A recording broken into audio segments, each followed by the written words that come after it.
Hey guys, Gameboy30 Hunter here for Legacy Tech Stories, and this is my Voodoo Envy HW 201.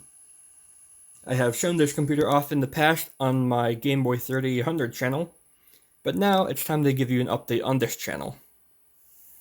Since I last showed it off, it has had some updates. Let's go ahead and pull up NVIDIA control panel, as unreliable as this will open.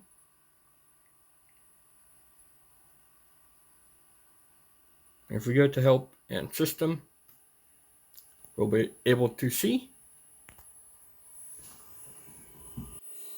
it is running 2 GPUs.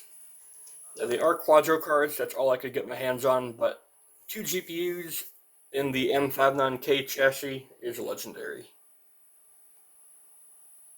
I could try flashing them with 7950 GTXs, they are the same core after all, but I just am happy to have them both working. Getting GPUs working in these machines at all is a miracle. And my old Quadro card that was in here was on its last legs, so I replaced it with 2 better condition ones. Also, I'm not going to be able to see it very well, but I did find another rubber foot to have on the hard drive cover there. So it's now running on all rubber feet instead of plastic. And this machine is running as good as ever. This is the last time you will see it on Windows 10.